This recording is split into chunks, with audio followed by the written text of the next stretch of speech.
ओम नमः शिवाय। हर हर महादेव। श्रावण मास का हर क्षण मानो शिव की साक्षात उपस्थिति हो इस धरती पर, जब हर भक्त उनकी भक्ति में लीन हो जाता है और हर कथा एक नई रोशनी लेकर आती है जीवन में। यही है श्रावण मास महात्म्य का अद्भुत सौंदर्य। आज हम पहुँचे हैं 10वें अध्याय में, एक ऐसा अध्याय जो केवल ज्ञान की बात नहीं करता बल्कि जीवन की गहराइयों को छूता है। इस अध्याय में हम देखेंगे कैसे एक पापी जो अपने जीवन की दिशा खो चुका है, श्रावण मास के पुण्य प्रभाव से शुद्ध हो जाता है। ये केवल कहानी नहीं है, ये विश्वास है उस दिव्यता पर जो केवल नाम लेने से जीवन को बदल देती है। शिव, ये अध्याय बताता है कि जब हम बार बार गिरते हैं तो शिव हमें बार बार उठाती है, क्योंकि वे केवल न्याय के देवता नहीं, वे करुणा और क्षमा के स्रोत हैं। श्रावण मास में शिव को याद करना मात्र पापों से मुक्ति का माध्यम बन जाता है और यही संदेश देता है ये 10वां अध्याय कि कोई भी इतना अधम नहीं कि शिव की कृपा उसे छू ना सके। भक्ति यही वे सेतु है जो हर पतित को परमात्मा से जोड़ देता है। तो आइए श्रावण मास की इस पावन कथा यात्रा को आगे बढ़ाएं और अध्याय 10 की इस गहन कथा में डूब जाएं, जहां अंधकार में भी उम्मीद है और पतन में भी मोक्ष की राह। क्योंकि जहां शिव है वहां हर कहानी का अंत नहीं, एक नई शुरुआत होती है। ओम नमः शिवाय। हर हर महादेव। सनंत कुमार जी ने भगवान शिव से कहा, हे देव, श्रावण मास के वारों के सभी व्रतों को मैंने आपसे सुना, किंतु आपके वचन अमृत का पान करके मेरी तृप्ति नहीं हो रही है। हे प्रभु, श्रावण के समान अन्य कोई भी मास नहीं है, मुझे ऐसा प्रतीत होता है, अतः आप तिथियों का महात्म्य बताइए। भगवान शिव ने कहा, हे सनंत कुमार, मासों में कार्तिक मास श्रेष्ठ है, उससे भी श्रेष्ठ माघ कहा गया है, उस माघ से भी श्रेष्ठ वैशाख है और उससे भी श्रेष्ठ मार्गशीर्ष है, जो श्री हरि को अत्यंत प्रिय है। विश्व रूप भगवान से उत्पन्न होने से ये चारों मास मुझे प्रिय हैं, किंतु 12 मासों में श्रावण तो साक्षात शिव का रूप है। इस अनंत कुमार, श्रावण मास में सभी तिथियां व्रत युक्त हैं, फिर भी मैं उनमें प्रधान रूप से कुछ उत्तम तिथियों को आपको बता रहा हूँ। सर्वप्रथम मैं तिथि तथा वार से मिश्रित व्रत आपको बताता हूँ। श्रावण मास में जब प्रतिपदा तिथि में सोमवार हो तो उस महीने में 5 सोमवार पड़ते हैं।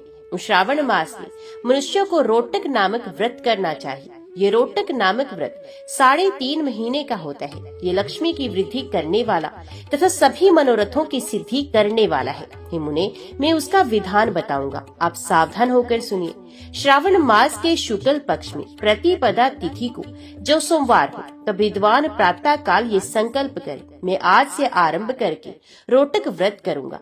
हे सुरश्रेष्ठ, हे जगत गुरु, मुझ पर कृपा कीजिएगा।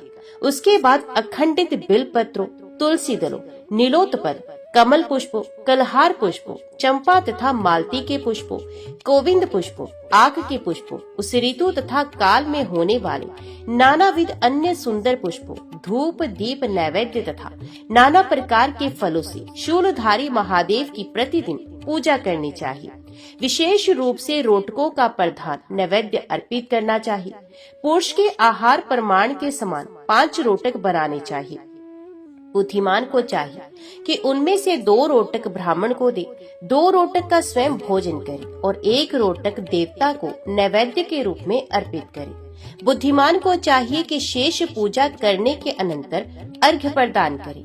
केला, नारियल, जम्बीरी नींबू, बीज, पूरक, खजूर, ककड़ी, दाख, नारंगी, बिजोरा नींबू, अखरोट, अनार तथा अन्य और भी जो भी ऋतु में होने वाले फल हो, वे सब अर्घ्यदान में प्रशस्त हैं। उस अर्घ्यदान का फल सुनिए। 7 समुद्र सहित पृथ्वी का दान करके मनुष्य जो फल प्राप्त करता है, वही फल विधान पूर्वक व्रत को करके वे पा जाता है। विपुल धन की इच्छा रखने वालों को यह व्रत 5 वर्ष तक रखना चाहिए। इसके बाद रोटक नामक व्रत का उद्यापन करना चाहिए। उद्यापन कृत्य के लिए सोने तथा चांदी के 2 रोटक बनाएं। प्रथम दिन अधिवासन करके प्रातः काल शिव मंत्र के द्वारा घृत तथा उत्तम बिलपत्रों से हवन करें। हे तात, इस विधि से व्रत के संपन्न किए जाने पर मनुष्य सभी वांछित फलों को प्राप्त करता है। सनंत कुमार, अब मैं द्वितीया के शुभ व्रत का वर्णन करूंगा, जिसे श्रद्धा पूर्वक करके मनुष्य लक्ष्मीवान तथा पुत्रवान होता है। औदुंबर नामक यह व्रत पाप का नाश करने वाला है। शुभ सावन का महीना आने पर द्वितीया तिथि को प्रातःकाल संकल्प करके बुद्धिमान को विधि पूर्वक व्रत करना चाहिए। इस व्रत को करने वाला स्त्री हो या पुरुष, वे सभी संपदाओं का पात्र हो जाता है। इस व्रत में प्रत्यक्ष गूलर के वृक्ष की पूजा करनी चाहिए, किंतु गूलर वृक्ष न मिलने पर दीवार पर वृक्ष का आकार बनाकर इन 4 नाम मंत्रों से उनकी पूजा करनी चाहिए। हे औदुंबर, आपको नमस्कार है। हे हेम पुष्पक, आपको नमस्कार है। हे जंतु सहित फल से युक्त तथा रक्त अंड तुल्य फल वाले, आपको नमस्कार है। इसके अधिदेवता शिव तथा शुक्र की भी पूजा गूलर के वृक्ष में करनी चाहिए। इसके 33 फल लेकर 3 बराबर भागों में बांट लेना चाहिए। इनमें से 11 फल ब्राह्मण को अर्पित करने चाहिए, 11 फल देवता को अर्पण करें और 11 फलों का स्वयं भोजन करें। उस दिन अन्न का आहार नहीं करना चाहिए। शिव तथा शुक्र का विधिवत पूजन करके रात में जागरण करना चाहिए।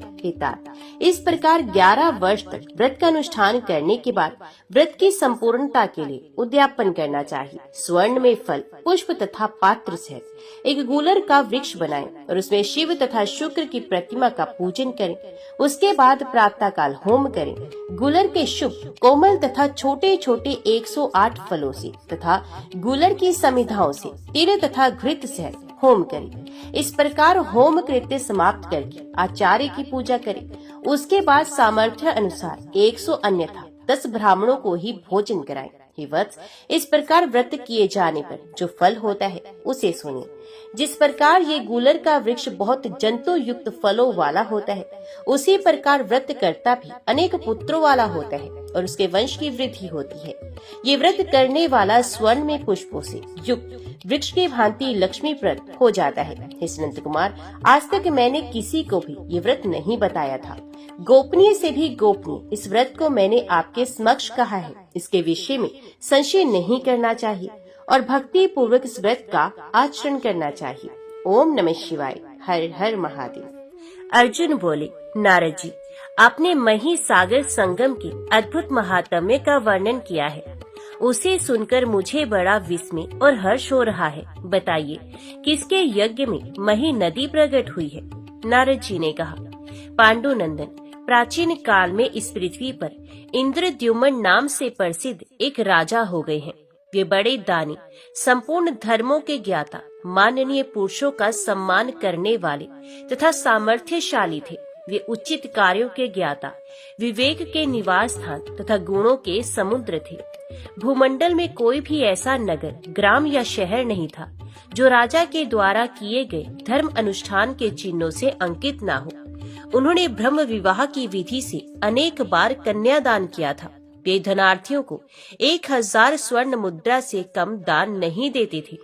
10वीं तिथि के दिन रात्रि काल में हाथी की पीठ पर नगाड़ा रखकर उनके संपूर्ण नगर में बजाया जाता और ये घोषणा की जाती कि कल प्रातः काल एकादशी का व्रत है, वे सबको करना है। गंगा की बालू, वर्षा की धारा तथा आकाश के तारे कदाचित विद्वान पुरुषों द्वारा गिने जा सकते हैं, परंतु महाराज इंद्रद्युम्न के पुण्यों की गणना नहीं की जा सकती। ऐसे पुण्यों के प्रभाव से राजा इंद्रद्युम्न अपने मानव शरीर से ही विमान पर बैठकर ब्रह्मा जी के लोक में जा पहुँचे और वहाँ देव दुर्लभ भोगों का उपभोग किया। इस प्रकार अनेक कल्प बीत जाने के बाद ब्रह्मा जी ने अपने लोक में निवास करने वाले राजा इंद्रद्युम्न से कहा, राजन, अब तुम पृथ्वी पर जाओ। राजा ने ब्रह्मा जी की ये बात सुनी और सुनने के साथ ही अपने को पृथ्वी पर आते हुए देखा। उसके बाद राजा इंद्रद्युम्न मार्कंडेय मुनि, नाड़ी जंग बक, प्राकार कर्ण उलूक, चिरायु गिधराज एवं मंथर कछुए से मिले और वे बोले, स्वयं 4 मुख वाले ब्रह्मा ने ही मुझे स्वर्ग से निकाल दिया है। इसके कारण मैं लज्जित हूँ। अतः बार बार पतन होने के दोष से दूषित स्वर्गलोक में अब मैं नहीं जाऊंगा। अब तो मैं अविद्या और पाप का नाश करने वाले विवेक वैराग्य का आश्रय ले ज्ञान प्राप्ति पूर्वक मोक्ष के लिए ही यत्न करूंगा। इसलिए यदि आप अपने घर पर आए हुए मुझ अतिथि का आज सत्कार करना चाहते हैं तो मुझे ऐसे किसी गुरु का पता बता दीजिए जो मुझे इस संसार सागर से पार कर देने वाला हो। कछुए ने कहा, राजन, लोमश नाम वाले एक महामुनि हैं जिनकी आयु मुझसे भी बड़ी है। पहले मैंने उन्हें कलाप ग्राम में कहीं देखा था। इंद्रद्युम्न बोले, तब तो चलिए हम सब लोग साथ ही उनके पास चले। विद्वान पुरुष सत्संग को तीर्थ से भी अधिक पवित्र बताते हैं।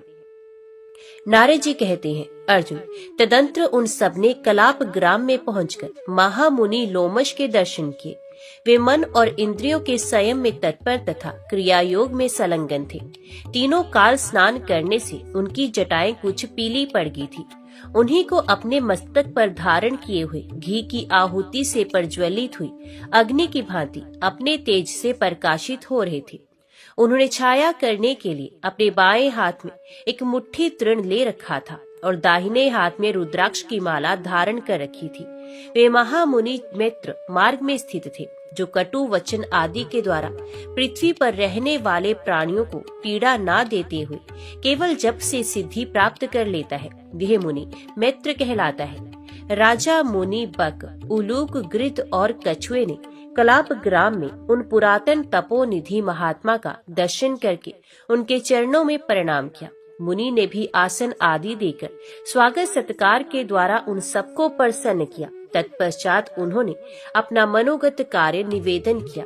कछुआ बोला, हे भगवान, ये यज्ञ करने वाले पुरुषों में अग्रगण्य महाराज इंद्रद्युम्न है। वसुधा में इनकी कीर्ति का लोप हो जाने से ब्रह्मा जी ने इन्हें स्वर्ग से निकाल दिया है। अब ये स्वर्ग की इच्छा से नहीं रखते, वहाँ से पुण्य गिरने का भय बना रहता है, इसलिए स्वर्ग इन्हें भयानक प्रतीत होता है। अब आपके अनुग्रह से ये मोक्ष प्राप्त करना चाहते हैं, अतएव मैं इन्हें आपके पास ले आया हूँ। इन्हें आप अपना शिष्य समझे और इनके मनोवांछित प्रश्नों का उत्तर दे, क्योंकि परोपकार साधु पुरुषों का व्रत है। लोमश ने कहा, कूर्म, तुम्हारा कथन उचित ही है। राजन, तुम्हारे मन में क्या संदेह है, सो बताओ। इंद्रद्युम्न बोले, भगवान, मेरा पहला प्रश्न ये है कि गर्मी का समय है, सूर्य देव आकाश के मध्य में आकर तप रहे हैं, तो भी आपने अपने लिए कोई कुटी क्यों नहीं बनाई, जो हाथ में तिनके लेकर आप मस्तक पर छाया किए हुए हैं। लोमश जी ने कहा, राजन, एक दिन मरना अवश्य है, ये शरीर गिर जाएगा। फिर इस अनित्य संसार में रहने वाले मनुष्यों द्वारा किसके लिए घर बनाया जाता है। दांत चले जाते हैं, लक्ष्मी चली जाती है तथा यौवन और जीवन भी चला जाने वाला है।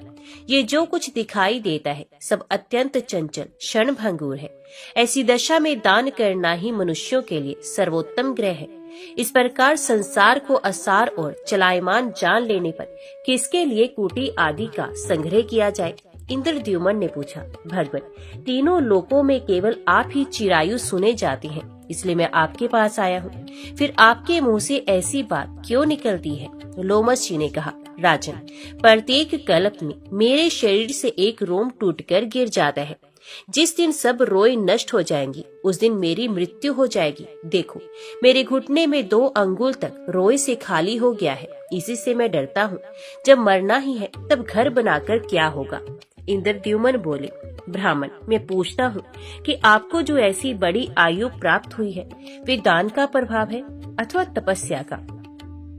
लोमश जी ने कहा, राजन, सुनो, मैं अपने पूर्व जन्म का प्रसंग सुना रहा हूँ। ये कथा शिव धर्म की महिमा से युक्त पुण्यदायिनी तथा सब पापों का नाश करने वाली है। पूर्व काल में मैं इस पृथ्वी पर अत्यंत दरिद्र शूद्र होकर उत्पन्न हुआ था। उस समय भूख से बहुत पीड़ित होकर पृथ्वी पर भ्रमण किया करता था। एक दिन दोपहर के समय जल के भीतर मैंने एक बहुत बड़ा शिवलिंग देखा। फिर उस जलाशय में प्रवेश करके जल पिया और स्नान किया। तत्पश्चात कमल के सुंदर फूलों से उस नहलाए हुए शिवलिंग का पूजन किया। भूख से मेरा गला सूखा जा रहा था। भगवान नीलकंठ को नमस्कार करके मैं पुनः आगे चल दिया। उस मार्ग में ही मेरी मृत्यु हो गई। तदंतर दूसरे जन्म में मैं ब्राह्मण के घर में उत्पन्न हुआ।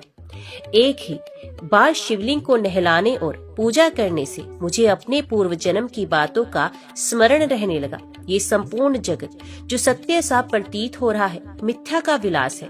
अविद्या ही इसका मूल कारण है। ऐसा जानकर मैंने मुक्ता धारण कर ली। उस ब्राह्मण ने भगवान शंकर की भलीभांति आराधना करके वृद्ध अवस्था में मुझे प्राप्त किया था, इसलिए मेरा नाम ईशान रखा। मेरे माता पिता के मन को महामाया ने ममता में बांध रखा था। वे मेरा गूंगापन दूर करने के लिए नाना प्रकार के मंत्र यंत्र तथा दूसरे उपाय भी किया करते थे। उनकी वह मूर्ता देखकर मुझे मन ही मन हंसी आती थी।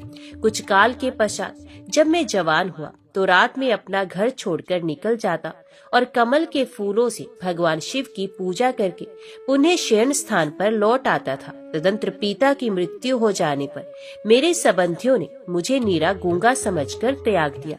इससे मुझे प्रसन्नता ही हुई। अब मैं फलाहार करके रहने लगा और भांति भांति के कमलों से भगवान भूतनाथ की पूजा करने लगा। इस प्रकार 100 वर्ष बीतने पर वरदायक भगवान चंद्रशेखर ने मुझे प्रत्यक्ष दर्शन दिया।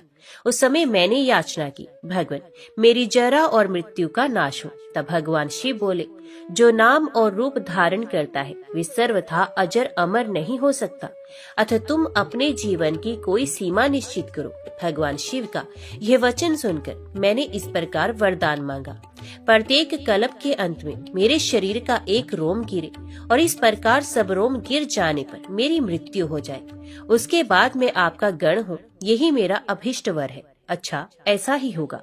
यूँ कहकर भगवान शिव अदृश्य हो गए और मैं तभी से तपस्या में संलग्न हो गया। ब्रह्म कमल अथवा अन्य कमलों से भगवान शिव की पूजा करने पर मनुष्य ब्रह्म हत्या आदि पापों से मुक्त हो जाता है, इसमें संशय नहीं है। महाराज, तुम भी ऐसा ही करो, इससे तुम अपनी मनोवांछित वस्तु प्राप्त कर लोगे। भगवान शिव के भक्त के लिए त्रिलोकी में कुछ भी दुर्लभ नहीं। ज्ञान इंद्रियों की बाहरी विषयों में होने वाली प्रवृत्ति को रोककर उन सब का भगवान सदाशिव में नित्य लय करना अंतर योग कहलाता है। अंतर योग का साधन कठिन होने के कारण भगवान शिव ने स्वयं ही ब्रह्म योग का इस प्रकार वर्णन किया है। 5 भूतों के द्वारा भगवान शिव का पूजन वह योग कहलाता है, अर्थात पृथ्वी, जल, अग्नि, वायु और आकाश, ये सब भगवान शिव की पूजा के उपकरण हैं। ऐसा समझकर भावना द्वारा इन्हें भगवान शिव के चरणों में समर्पित करना, यह बहरयोग पूजा की पद्धति है। बहरयोग विशिष्ट फल देने वाला और अक्षय माना गया है, जो अविद्या आदि 5 क्लेशों, कर्मों के सुख दुख आदि परिणामों तथा वासनाओं से सर्वथा पृथक है। उन भगवान शंकर की आराधना पूर्वक प्रणव जप करने वाला पुरुष मोक्ष को पा लेता है। सब पापों का नाश हो जाने पर भगवान शिव में भावना होती है, उनके चिंतन में मन लगता है। जिनकी बुद्धि पाप से दूषित है उनके लिए शिव की चर्चा भी दुर्लभ है। भारतवर्ष में जन्म होना दुर्लभ है, भगवान शिव का पूजन दुर्लभ है, गंगा स्नान दुर्लभ है, शिव की भक्ति अत्यंत दुर्लभ है, ब्राह्मण को दान देना दुर्लभ है, अग्नि की आराधना भी दुर्लभ है। थोड़े से पुण्य वाले पुरुषों के लिए भगवान पुरुषोत्तम की पूजा का अवसर तो और भी दुर्लभ है। पूर्व काल में महादेव जी की आराधना करके जिस प्रकार मेरी आयु बढ़ी हुई, ये प्रसंग मैंने तुम्हें सुनाया ही है। भगवान शिव की भक्ति करने वाले महात्मा पुरुषों को त्रिलोकी में कुछ भी दुर्लभ, दुष्प्राय अथवा असाध्य नहीं। जिनकी इच्छा से ये संपूर्ण विश्व उत्पन्न होता, स्थिर रहता और अंत में संहार को प्राप्त होता है, उन भगवान शंकर की शरण में कौन नहीं जाएगा। राजन, ये रहस्य की बात है। भगवान शंकर की आराधना ही संसार के मनुष्यों का प्रधान कर्तव्य है। जो भगवान शिव को मस्तक झुकाता है वे निश्चय उन्हें प्राप्त करता है। मुनिवर लोमश के ये वचन सुनकर राजा इंद्रद्युम्न ने कहा, अब मैं आपको छोड़कर दूसरे किसी के पास नहीं जाऊंगा। यही आपसे अनुग्रहित होकर अब मैं शिवलिंग का आराधन करूंगा, जो कि मनुष्यों को सब प्रकार की सिद्धि प्रदान करने वाली है। वक्र, गृध्र, कश्यप और अलूक ने भी वैसा ही विचार किया। मुनिवर लोमश बड़े शरणागत वत्सल थे। उन सब लोगों पर दया करके उन्होंने शिव दीक्षा की विधि से उन्हें लिंग पूजन का उपदेश किया। सच है, साधु पुरुषों का समागम तीर्थ से भी बढ़कर है।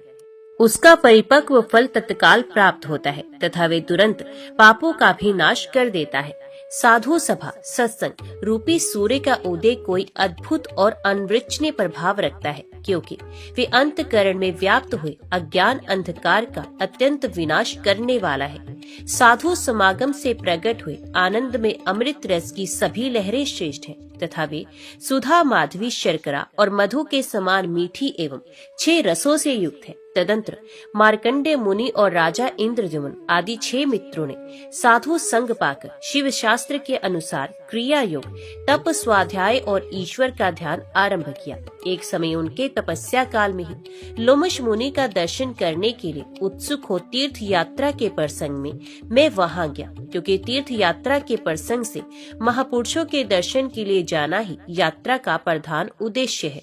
जिस भूभाग में संत महात्मा निवास करते हैं वही तीर्थ कहलाता है। अर्जुन, पूजन और आतिथ्य सत्कार होने के पश्चात अब मैं भली भांति विश्राम कर चुका।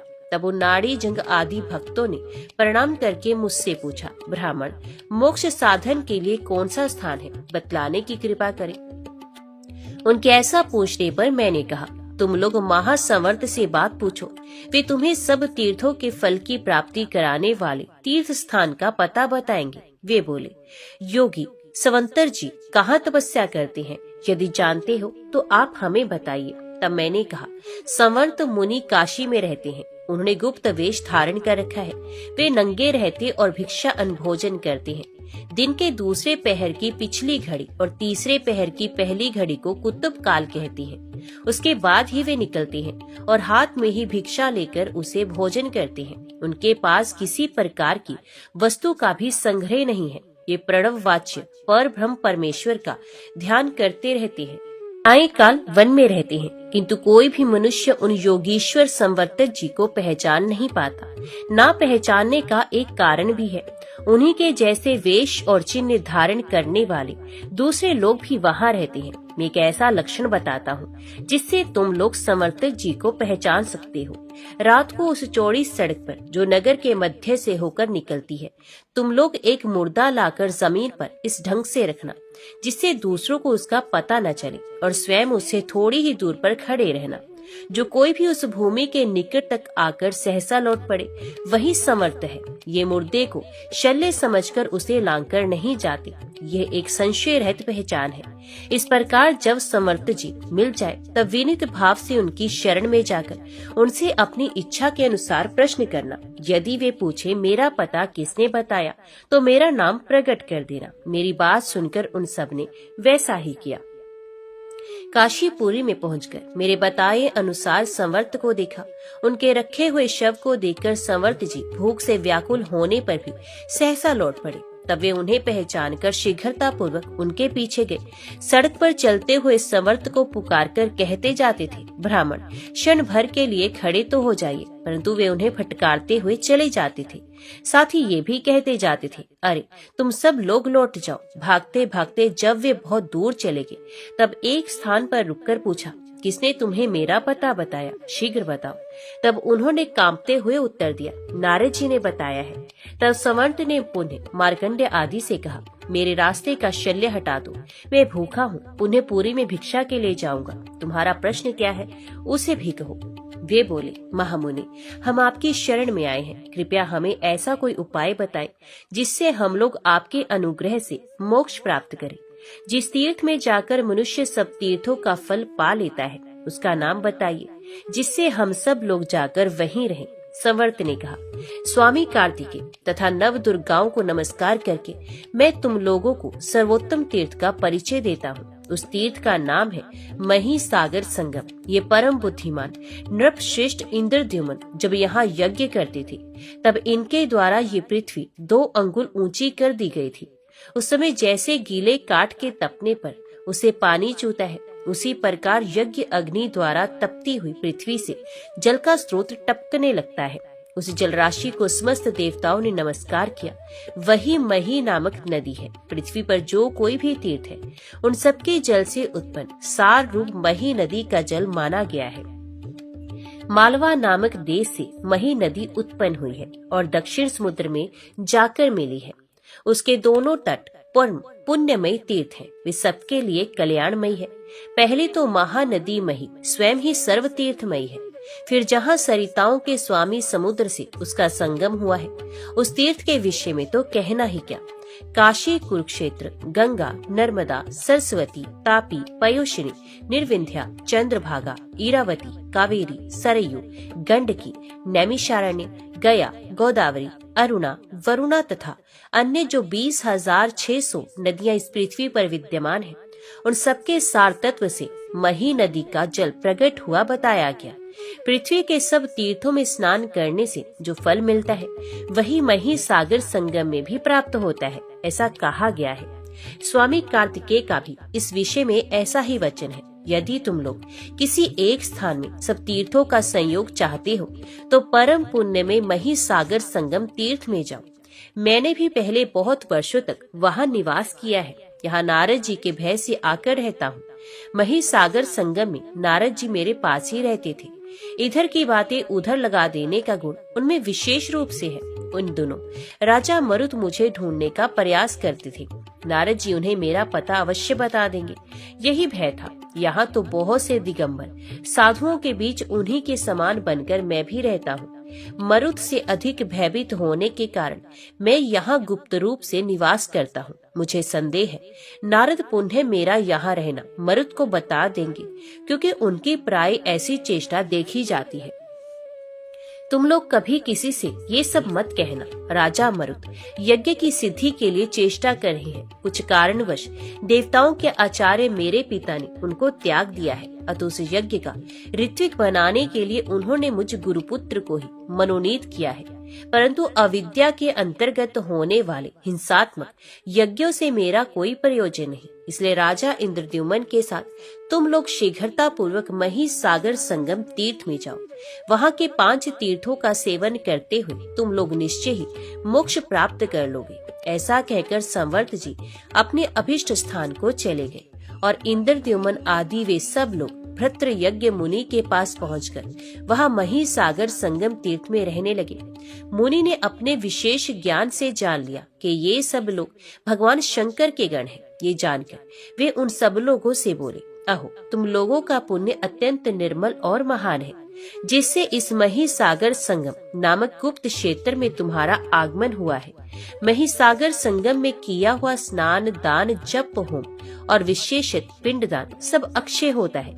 पूर्णिमा और अमावस्या को यहाँ किया हुआ स्नान, दान और जप आदि सब कर्म अक्षय फल देने वाला होता है। देवऋषि नारद ने पूर्व काल में जब यहाँ स्थान निर्माण किया था, उस समय ग्रहों ने आकर वरदान दिया था। शनिदेव ने जो वरदान दिया वह इस प्रकार है, जिस समय शनिवार के दिन 7 अमावस्या हो उस दिन यहाँ स्नान दान पूर्वक श्राद्ध करें।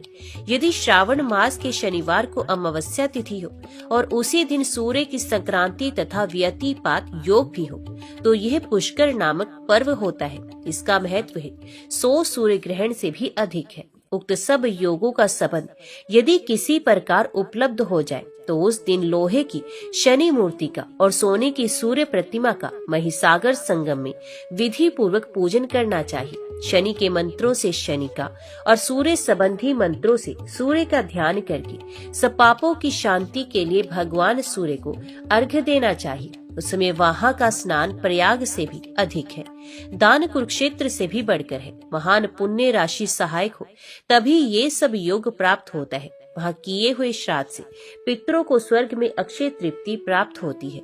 जैसे परम पवित्र गयाशिर पितरों के लिए परम तृप्तिदायक है, इसी प्रकार उससे भी अधिक पुण्य देने वाला मही सागर संगम है। हे मही नदी, अग्नि तुम्हारी योनि और पृथ्वी तुम्हारी देह है। तुम यज्ञ स्वरूप विष्णु के वीर्य से उत्पन्न हुई हो और अमृत का केंद्र स्थान हो। इस सत्य वाक्य का श्रद्धा पूर्वक उच्चारण करते हुए मही सागर संगम तीर्थ में स्नान करना चाहिए, जो सब नदियों में प्रधान और पवित्र सागर है तथा प्रचुर जल वाली समस्त तीर्थ स्वरूपा जो मही नदी है। इन दोनों को मैं अर्घ्य देता हूँ, प्रणाम करता हूँ और इनकी स्तुति भी करता हूँ। ताम्रा रस्या पयोवाहा पितृ प्रीतिपदा शुभा शस्यमाला महासिंधु दात्रदात्री पृथुस्तुता इंद्रद्युमन कन्या क्षिति जन्मा ईरावती महीपर्णा महीश्रृंगा गंगा पश्चिम वाहिनी नदी तथा राज नदी, इन 18 नामों की माला का स्नान काल और श्रद्धा काल में मनुष्य सर्वत्र पाठ करे। ये सब नाम महाराज पृथु के कहे हुए हैं। इनका पाठ करने वाला मनुष्य यज्ञ मूर्ति भगवान विष्णु के पद को प्राप्त होता है। तदंतर मंत्र पढ़कर मही नदी को अर्घ्य देना चाहिए और कहना चाहिए, हे देवी, तो इस पृथ्वी की दुग्ध है, परम आनंद की राशि है, संपूर्ण विश्व को मोहने वाली है तथा समस्त सरिताओं की महारानी के रूप में प्रकट हुई है। मही द्रवे तू मेरे पाप हर ले। इस मही सागर संगम तीर्थ में स्नान करने, जप और तपस्या करके पुण्य कर्म के प्रभाव से बहुत लोग रुद्र लोक में चले गए। विशेषत सोमवार को उत्तम भक्ति पूर्वक यहाँ स्नान करके जो 5 तीर्थों की यात्रा करता है, ये 5 महापातकों से मुक्त हो जाता है। इस प्रकार इस तीर्थ का बहुविध उत्तम महात्म्य बताकर भद्र यज्ञ ने उन सबको शिवागम में बताए अनुसार शिव आराधन की विधि बतलाई तथा पूजा योग का उपदेश देकर शिव भक्ति के उद्रेक से पूर्ण हो उन इंद्रद्युम्न आदि भक्तों से पुनः इस प्रकार कहा। शिवजी के व्रत का वर्णन करने वाले उपासकों, शिवजी से बढ़कर दूसरा कोई देवता नहीं, ये सर्वथा सत्य है। जो भगवान शंकर को छोड़कर अन्य किसी भी वस्तु की उपासना करता है, वे हाथ में रखे हुए अमृत को त्याग कर मृग तृष्णा की ओर दौड़ रहा है। ये संपूर्ण जगत शिव शक्ति स्वरूप है। ये बात प्रत्यक्ष देखी जाती है, क्योंकि कुछ प्राणी पुल्लिंग के चिन्हों से युक्त हैं और कुछ स्त्रीलिंग के चिन्हों से युक्त हैं। जो पुरुष चिन्ह से युक्त है वे शिव स्वरूप है तथा जिनमें स्त्रीलिंग सूचक चिन्ह है वे सब शक्ति स्वरूप है। भगवान रुद्र का उत्तम महात्म्य शतरुद्र के नाम से प्रसिद्ध है। तुम लोग यदि अपने पाप धोना चाहते हो तो उसका नियम पूर्वक श्रवण करो। ये इस प्रकार है। ब्रह्मा जी भगवान शिव के स्वर्ण में लिंग की आराधना करके उसके जगत प्रधान नाम का जप करते हुए अपने पद पर विराजमान है। श्री कृष्ण ने स्थल भाग में काले पत्थर का शिवलिंग स्थापित करके उर्जित नाम से उसकी आराधना की है। सनकादि महर्षियों ने अपने हृदय रूपी लिंग का जगत गति नाम से पूजन करके अपना अभिष्ट साधन किया है। सप्तऋषियों ने दर्भाकुर में लिंग का विश्व योनि के नाम से पूजन किया है। देवऋषि नारद आकाश में ही शिवलिंग की भावना करके उसे जगद्विज नाम देकर उसकी आराधना करते हैं। देवराज इंद्र वज्र में लिंग की विश्वात्मा नाम से पूजा करते हैं। सूर्य देव ताम्र में लिंग की पूजा और उसके विश्वसृग नाम का जप करते हैं। चंद्रमा मुक्ता में लिंग की उपासना और उसके जगतपति नाम का जप करते हैं। अग्निदेव इंद्र नीलमणि के शिवलिंग की पूजा करते हुए उसके विश्वेश्वर नाम का जप करते हैं। बृहस्पति जी पुखराज मणि के शिवलिंग की आराधना और उसके विश्व योनि नाम का जप करते हैं। शुक्राचार्य विश्वकर्मा नाम से प्रसिद्ध पद्म राग मणि में शिवलिंग की उपासना करते हैं। धन अध्यक्ष कुबेर स्वर्ण में लिंग की पूजा और उसके ईश्वर नाम का जप करते हैं। विश्व देवगण जगत गति नाम से प्रसिद्ध रजत में शिवलिंग की पूजा करते हैं। यमराज पित्तल के शिवलिंग की पूजा और उसकी शंभु नाम से उपासना करते हैं। वसुगण कांसे के शिवलिंग की आराधना और उसके स्वयंभू नाम का जप करते हैं। मरुदगण त्रिविध लोहमय लिंग की पूजा और उमेश या भूतेश नाम का जप करते हैं। राक्षस लोहमय लिंग की उपासना और भूत भव्य भवोद्भव नाम का जप करते हैं। ग्रहकगण शीशे के शिवलिंग की पूजा और योग नाम का जप करते हैं। जैगिशव्य मुनि ब्रह्मरंध्र में शिवलिंग की उपासना और योगेश्वर नाम का जप करते हैं। राजा नेमि सबके युगल नेत्रों में ही शिवलिंग की भावना करके उसकी आराधना करते और शर्व नाम जपते हैं। धनवंतरी सर्वलोकेश्वर नाम से प्रसिद्ध गोम्य लिंग की उपासना करते हैं। गंधर्वगण लकड़ी के शिवलिंग की पूजा और उसके सर्वश्रेष्ठ नाम का जप करते हैं। श्री रामचंद्र जी ज्येष्ठ नाम का जप करते हुए वेदूर में शिवलिंग की पूजा करते हैं। बाणासुर मरकत मणि में शिवलिंग की पूजा और वासिष्ठ नाम की पूजा करता है। वरुण जी परमेश्वर नाम से प्रसिद्ध स्फटिक मणि में शिवलिंग की पूजा करते हैं। नागगण मूंगे के शिवलिंग की उपासना और लोक तरंग नाम का जप करते हैं। सरस्वती देवी शुद्ध मुक्ता में शिवलिंग को पूजती हैं और लोक त्रयाश्रित नाम का जप करती हैं। शनिदेव शनिवार की अमावस्या को आधी रात के समय मही सागर संगम में आवर्त भवर में शिवलिंग की पूजा और जगन्नाथ नाम का जप करते हैं। रावण चमेली के फूल का शिवलिंग बनाकर पूजा करता और सुदुर्जय नाम का जप करता है। सिद्धगण मानस लिंग की उपासना और काम मृत्यु जराती नाम का जप करते हैं। राजा बलि यज्ञ में लिंग की आराधना और उसके ज्ञानात्मा नाम का जप करते हैं। मरीचि आदि महर्षि पुष्प में शिवलिंग की उपासना और ज्ञान गम्य नाम का जप करते हैं। सत्कर्म करने वाले देवता शुभ कर्म में लिंग को पूजते और ज्ञान गय नाम का जप करते हैं। फेन पीकर रहने वाले महर्षि फैनिच लिंग की उपासना और सुद्वित नाम का जप करते हैं। कपिल जी वरद नाम का जप करते हुए बालुका में शिवलिंग की पूजा करते हैं। सरस्वती पुत्र सारस्वत मुनि वाणी में शिवलिंग की उपासना करते हुए वागीश्वर नाम का जप करते हैं। शिवगण भगवान शिव के मूर्ति में लिंग की उपासना करते हुए रुद्र नाम का जप करते हैं। देवता लोग जम्बू नंद स्वर्ण में लिंग की आराधना और शीती कंठ नाम का जप करते हैं। बुध कनिष्ठ नाम का जप करते हुए शंख में शिवलिंग की पूजा करते हैं। दोनों अश्विनी कुमार सुवेदा नाम से प्रसिद्ध पार्थिव शिवलिंग का पूजन करते हैं। गणेश जी आटे का शिवलिंग बनाकर कपर्दी नाम से उसकी उपासना करते हैं। मंगल मक्खन के शिवलिंग की करार नाम से उपासना करते हैं। गरुड़ जी ओदन में शिवलिंग की हर्यक्ष नाम से उपासना करते हैं। कामदेव गुड़ के शिवलिंग की रतिद नाम से उपासना करते हैं। शची देवी लवन में सैंध्य अथवा सुंदर रूप में शिवलिंग की आराधना तथा बभ्रुकेश नाम का जप करती हैं। विश्वकर्मा प्रसाद में महल के आकार का शिवलिंग बनाकर यामे नाम से उसकी उपासना करते हैं। विभीषण धूली में शिवलिंग की पूजा और सुहदम नाम का जप करते हैं। राजा सगर वश अंकुर में शिवलिंग की पूजा और संगत नाम का जप करते हैं। राहु हींग में लिंग की उपासना और गम्य नाम का कीर्तन करते हैं। लक्ष्मी देवी लेप्य लिंग का पूजन तथा हरिनेत्र नाम का जप करती हैं। योगी पुरुष सर्वभूतस्थ लिंग की उपासना और स्थाणु नाम का जप करते हैं। मनुष्य नाना विधि लिंग का पूजन और पुरुष नाम का जप करते हैं। नक्षत्र तेजो में लिंग का पूजन तथा भग और भास्वर नाम का जप करते हैं। किन्नर गण धातु में लिंग का पूजन तथा सुदीप्त नाम का जप करते हैं।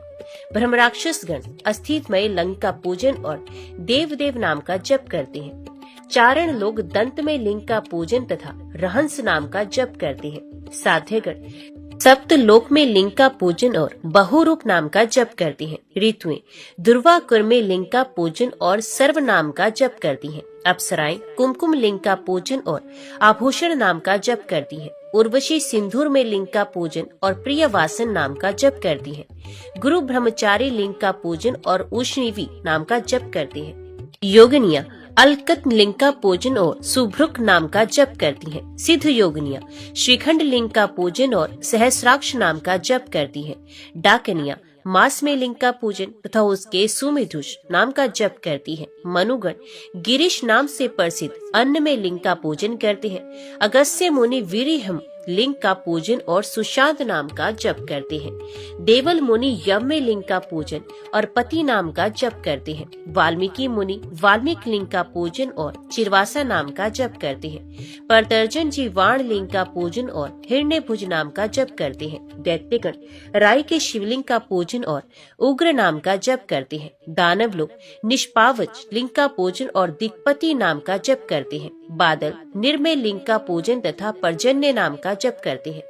यक्षराज माशमे लिंग का पूजन और भूतपति नाम का जप करते हैं। पितृगण तिलमे लिंग का पूजन और वृषपति नाम का जप करते हैं। गौतम मुनि गोधूली में लिंग का पूजन और गोपति नाम का जप करते हैं। वानप्रस्थगण फल में लिंग का पूजन और वृक्षाव्रत नाम का जप करते हैं।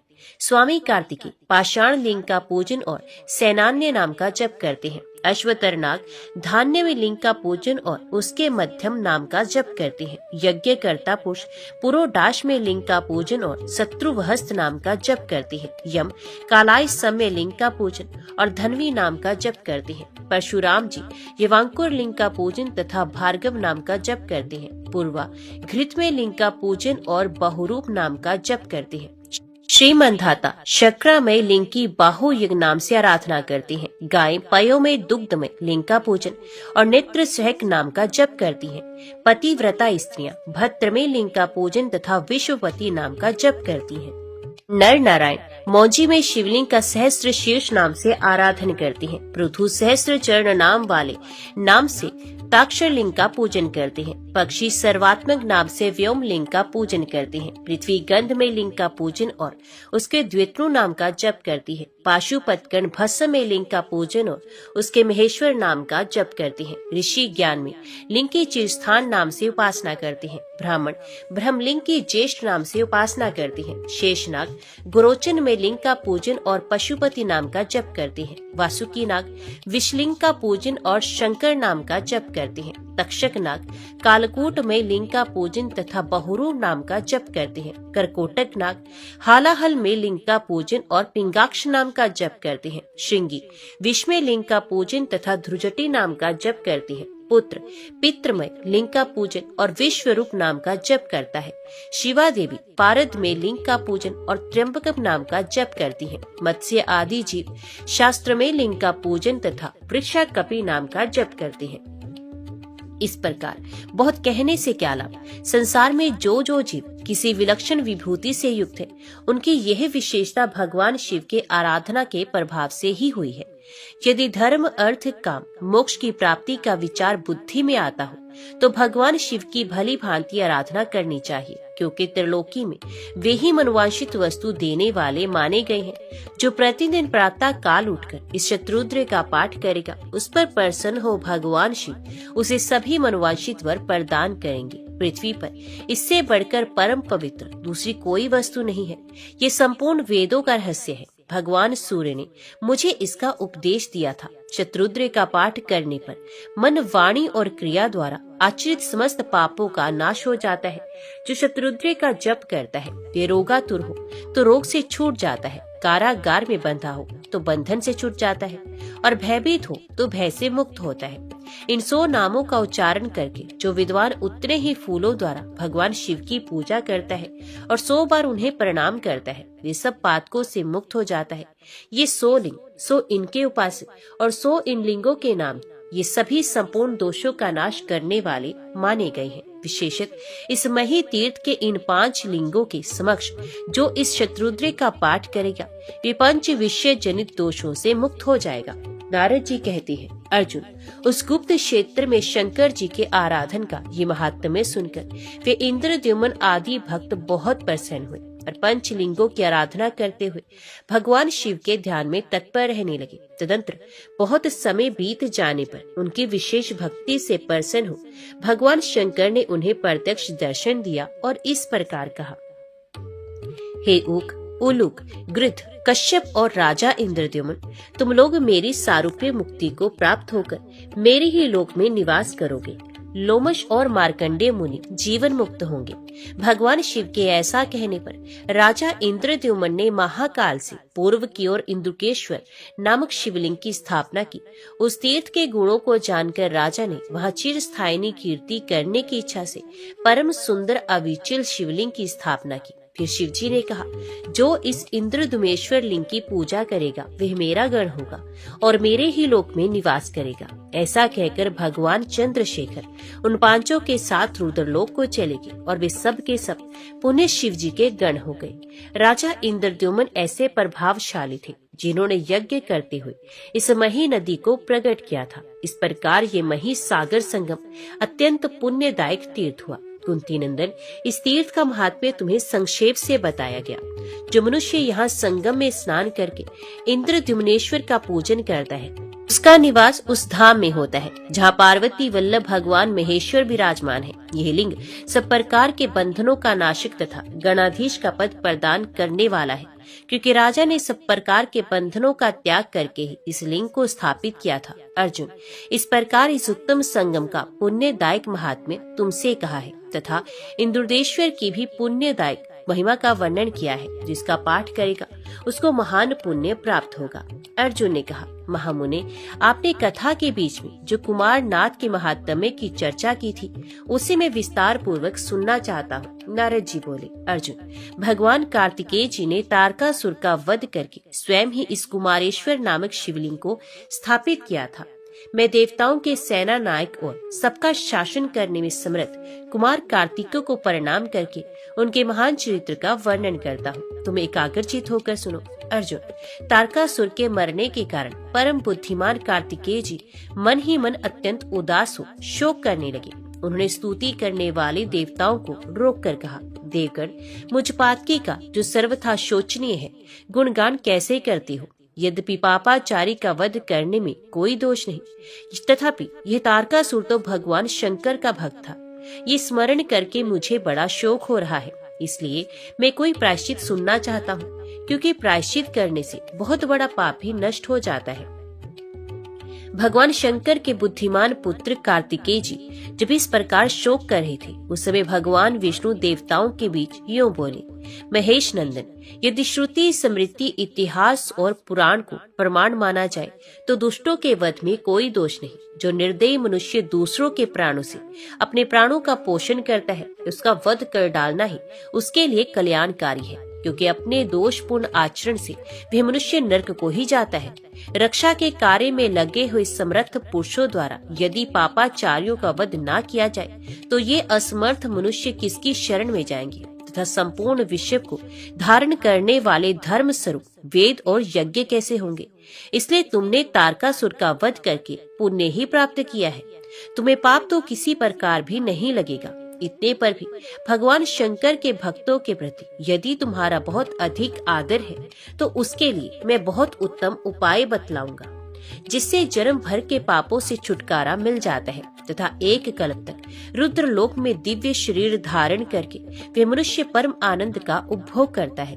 सकंद, पाप करने पर जिसे बहुत अधिक पश्चाताप होता है, उसके लिए भगवान शंकर के आराधन से बढ़कर दूसरा कोई उपाय नहीं है, जिनकी महिमा का वर्णन करने में ब्रह्मा जी भी समर्थ नहीं है तथा जिनके विषय में कुछ कहने में श्रुति भी भयभीत होती है। उन भगवान महेश्वर से बढ़कर दूसरी कौन वस्तु हो सकती है। त्रिलोकी में भगवान शंकर के सिवा दूसरा कौन ऐसा देवता है जिसका पृथ्वी ही रथ है, ब्रह्मा जी सारथी है, मैं बाण हूँ, मंदराचल धनुष है तथा चंद्रमा और सूर्य रथ के पहिए हैं।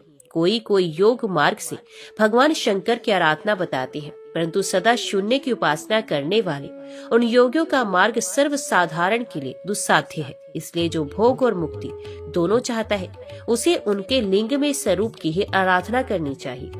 सृष्टि के आदि में मेरे और ब्रह्मा जी के विवाद में भगवान शिव लिंग रूप में प्रकट हुए थे। उस लिंग में स्वरूप में संपूर्ण चराचर जगत लीन होता है, इसलिए वेद में उसे लिंग कहा गया है। जो परम बुद्धिमान भगवान शंकर के स्वरूपभूत लिंग को श्रद्धा और पवित्र भाव से जल के द्वारा स्नान कराता है, उसने मानो ब्रह्मा जी से लेकर तृण पर्यंत इस संपूर्ण जगत को तृप्त कर दिया।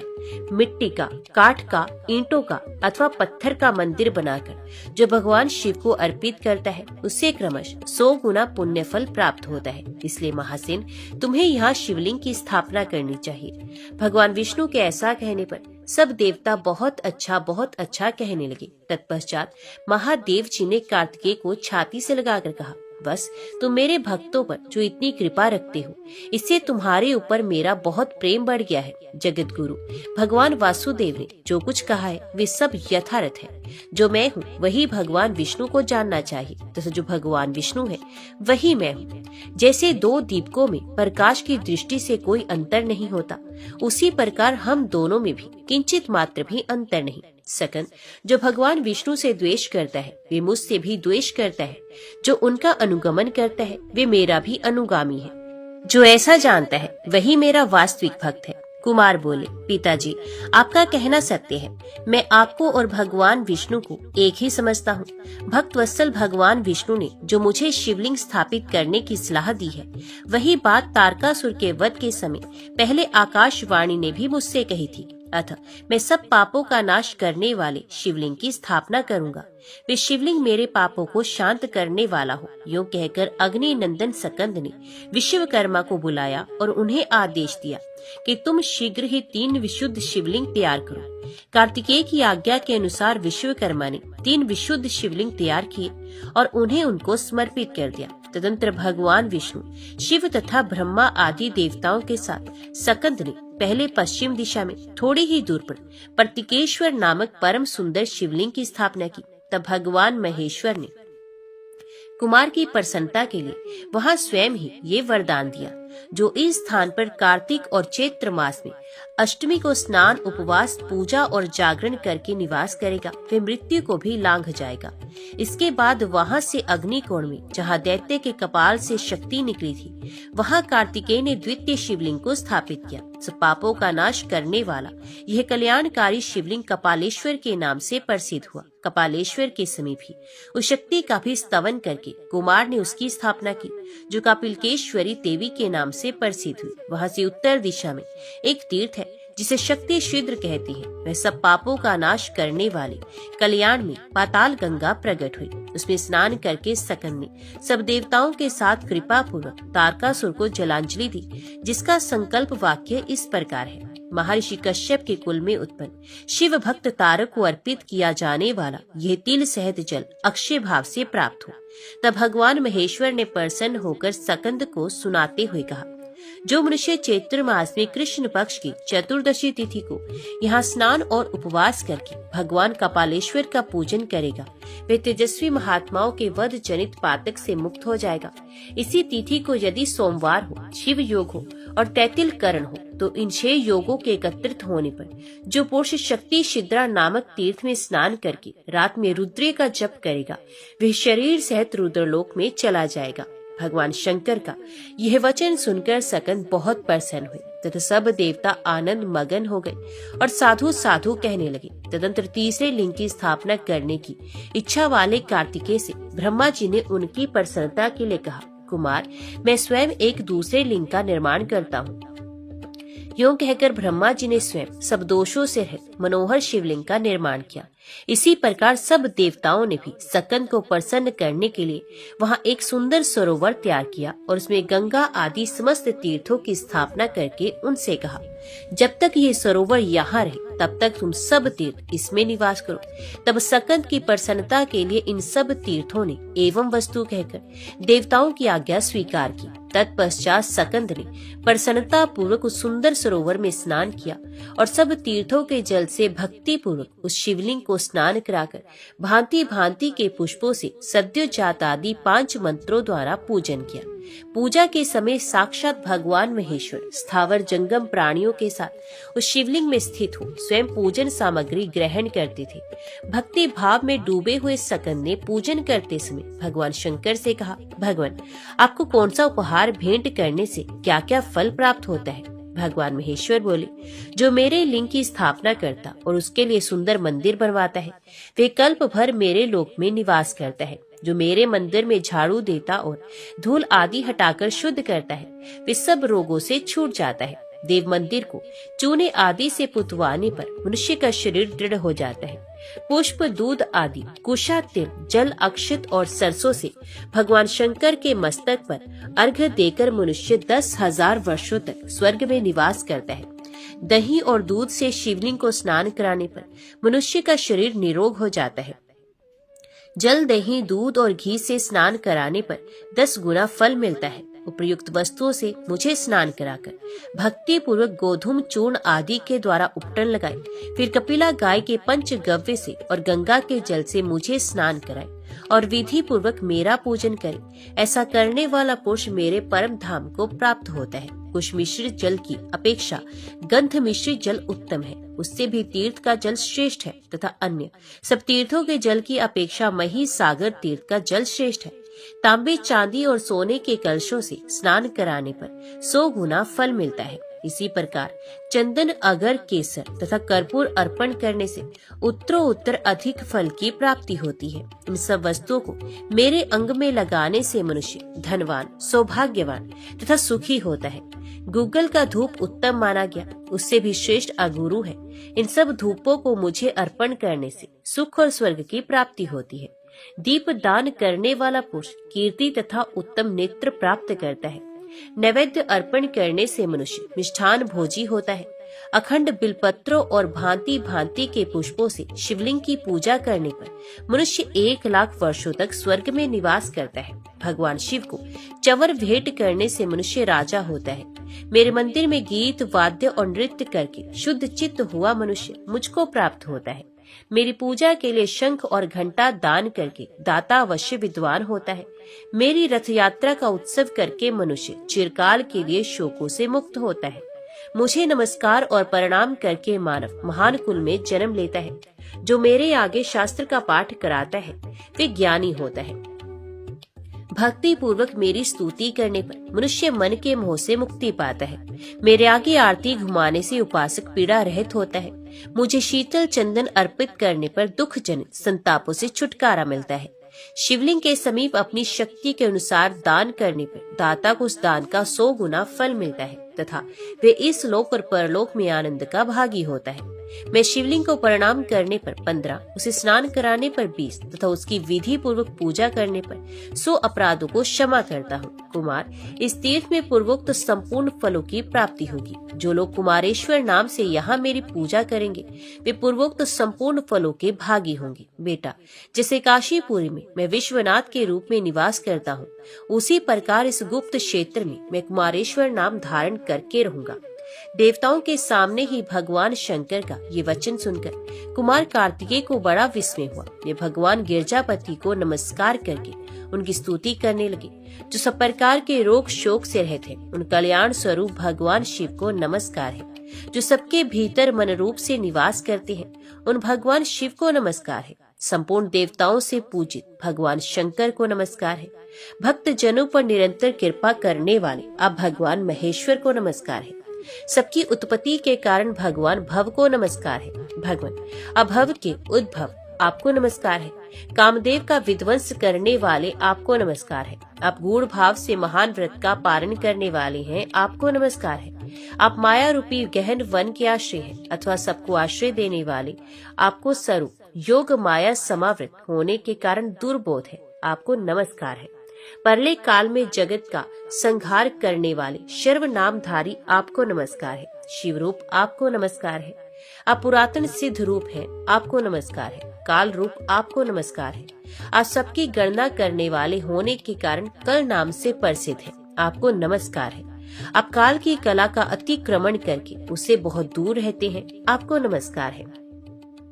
आप स्वाभाविक ऐश्वर्य से संपन्न हैं, आपको नमस्कार है। आप अप्रमेय महिमा वाले वृषभ तथा महासमृद्धि से संपन्न हैं, आपको नमस्कार है। आप सबको शरण देने वाले हैं, आपको नमस्कार है। आप ही निर्गुण ब्रह्म हैं, आपको नमस्कार है। आपके अनुगामी सेवक भयानक गुण संपन्न है, आपको नमस्कार है। नाना भुवनों पर अधिकार रखने वाले आपको नमस्कार है।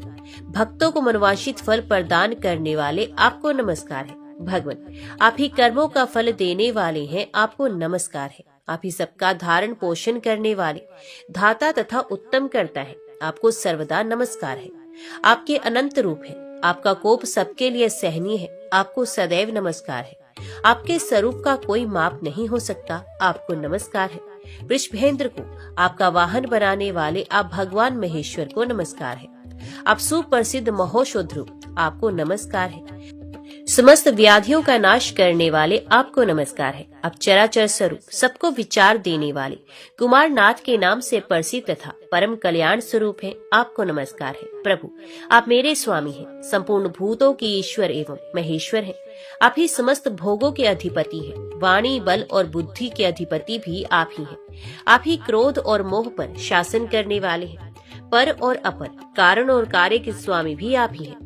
सबकी हृदय गुहा में निवास करने वाले परमेश्वर तथा मुक्ति के अधीश्वर भी आप ही हैं, आपको नमस्कार है। पार्वती नंदन सकंद ने सबको वर देने वाले शूरपाणी भगवान उमापति की इस प्रकार स्तुति करके उनके चरणों में मस्तक झुकाया और नमो नमो का उच्चारण किया। इस प्रकार भक्ति भाव से भरे हुए अपने योग्य स्तवन सुनकर शिव जी बहुत संतुष्ट हुए और पुत्र कार्तिकेय का उन्होंने चिरकाल तक अभिनंदन करके कहा, बेटा मेरे भक्त के वध करने का जो दुख तुम्हारे मन में हुआ उसका विचार तुमको नहीं करना चाहिए। अपने इस कर्म से तुम मुनियों के लिए भी सप्रहणीय बन गए हो। जो लोग सायंकाल और सवेरे पूर्ण भक्ति रूप तुम्हारे द्वारा की हुई स्तुति से मेरा स्तवन करेंगे, उनको जो फल प्राप्त होगा उसका वर्णन करता हूँ, सुने। उन्हें कोई रोग नहीं होगा, दरिद्रता भी नहीं होगी तथा प्रियजनों से कभी वियोग नहीं होगा। इस संसार में दुर्लभ भोग का उपभोग करके मेरे परम धाम को प्राप्त होंगे। इतना ही नहीं, मैं उन्हें और भी परम दुर्लभ वर प्रदान करूंगा। बेटा मैं तुम्हारी भक्ति से बहुत प्रसन्न हूँ और तुम्हारी प्रसन्नता के लिए सब कुछ करूंगा।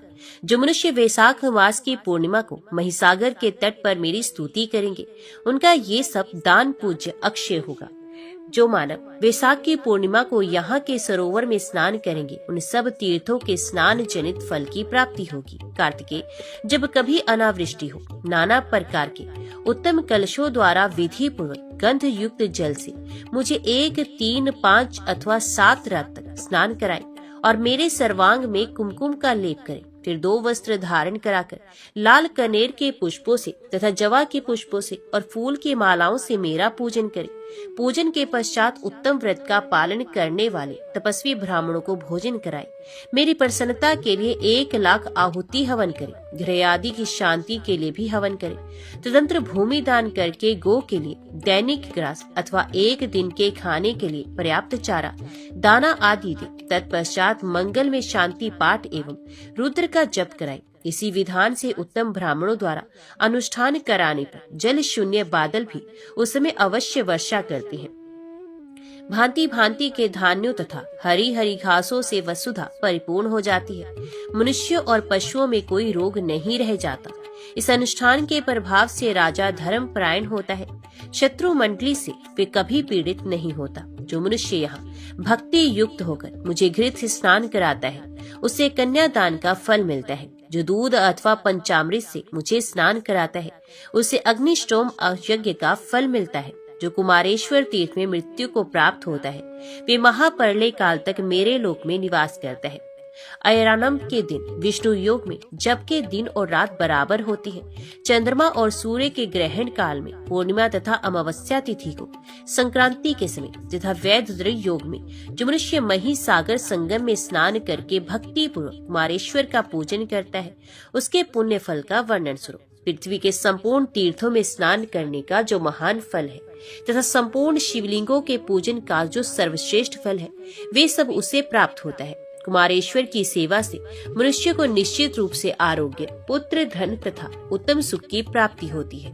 जो तपस्वी इस तीर्थ में एक ब्रह्मचर्य का पालन करते हुए पवित्रता पूर्वक निवास करता है, वे सर्वश्रेष्ठ पाशुपत योग को प्राप्त करके मुझ में लीन हो जाता है। बेटा, यहाँ तुम्हारे द्वारा स्थापित किए हुए शिवलिंग को तुम्हारी प्रसन्नता की वृद्धि के लिए मैंने ये वरदान दिए हैं। सकंद ने कहा, महेश्वर, आपके दिए हुए ये वरदान पाकर मैं कृत्य हो गया। आपको नमस्कार है, नमस्कार है, नमस्कार है। प्रभु, आप कभी स्थान का त्याग न करें। देवेश्वर भगवान शिव से प्रणाम पूर्वक ये प्रार्थना करने के पश्चात सकंद ने माता पार्वती के चरणों में मस्तक झुकाकर कहा, माँ, मेरा प्रिय करने की अभिलाषा से तुम्हें भी स्थान का कभी त्याग नहीं करना चाहिए। देवी पार्वती बोली, बेटा, जहाँ भगवान शंकर विराजमान होते हैं, वहाँ तो मैं स्वभाव से ही निवास करती हूँ। शरणानन, यहाँ स्त्रियों द्वारा मेरी आराधना होने पर मैं उन्हें सौभाग्य, उत्तम पति तथा अनेक पुत्र प्रदान करूंगी।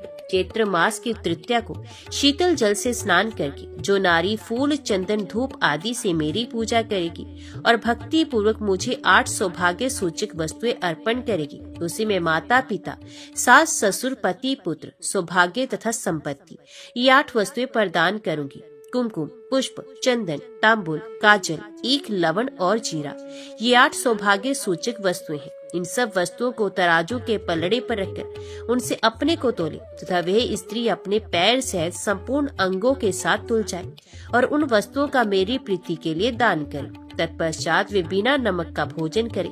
ऐसा करने वाली स्त्री संसार में कभी विधवा नहीं होती, सदा सौभाग्यवती बनी रहती है।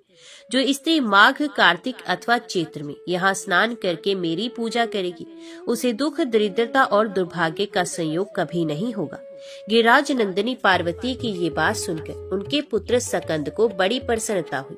उन्होंने माता पार्वती की स्थापना करके अपने भाई गणेश जी से कहा, विनायक, जो लोग पुष्प, धूप और मोदक से पहले तुम्हारी पूजा करके फिर कुमारेश्वर का पूजन करते हैं, उनके सभी विघ्नों का तुम निवारण करो। गणेश जी बोले, भैया, तुम्हारे द्वारा स्थापित इस शिवलिंग के प्रति जो लोग भक्ति रखते हैं, उन्हें मेरी तथा मेरे अनुगामियों की ओर से कोई भी विघ्न नहीं होगा। विघ्न राज गणेश के प्रसन्नता पूर्वक ऐसा कहने पर कुमार ने उनकी भी स्थापना की। इसलिए वहाँ सर्वदा ही विशेषत चतुर्थी तिथि को गणेश जी का पूजन अवश्य करना चाहिए। इस प्रकार भगवान कुमारेश्वर की स्थापना करके भगवान शिव से ये वरदान पाकर प्रसन्न हुए कार्तिकेय ने अपने को कृत्य माना तथा वे भगवान कुमारेश्वर के समीप स्वयं ही अंशत निवास करने लगे। स्वामी कार्तिकेय की यात्रा करने वाले जो लोग इस तीर्थ में निवास करने वाले भगवान शंकर का दर्शन करते हैं, उनकी वह यात्रा सफल होती है। विशेषित कार्तिक की पूर्णिमा को कार्तिकेय जी का पूजन करें। ऐसा करने से सकल स्वामी की यात्रा का जो फल है वे पूर्ण रूप से प्राप्त होता है। कार्तिकेय के 108 नामों का ब्रह्मचर्य पालन पूर्वक पवित्र भाव से 1 मास तक जप करने पर मनुष्य सब संकटों से छुटकारा पाता है। अर्जुन, ये महिसागर संगम तीर्थ ऐसी ही महिमा वाला है। इस प्रकार कुमारेश्वर का संक्षेप से वर्णन किया गया। जो कुमारेश्वर के इस महात्म्य का उनके आगे पाठ करता है तथा जो लोग इस महात्म्य को सुनते और प्रसन्न होते हैं, वे सभी रुद्रलोक में निवास करते हैं। जो श्राद्ध काल में इस लिंग के महात्म्य का पाठ करता है, उसका किया हुआ श्राद्ध पितरों को अक्षय तृप्ति प्रदान करने वाला होता है। यदि कोई गर्भवती स्त्री को इस शिवलिंग का महात्म्य सुनाए तो उसके गर्भ से गुणवान पुत्र उत्पन्न होता है, और यदि कन्या हुई तो वे पतिव्रता होती है। ये प्रसंग परम पवित्र, पापहारक, धर्म अनुकूल तथा अतिशय आनंद प्रदान करने वाला है। इसे पढ़ने और सुनने वाले मनुष्य को ये समस्त मनोवांछित फल प्रदान करने वाला है। ओम नमः शिवाय। हर हर महादेव।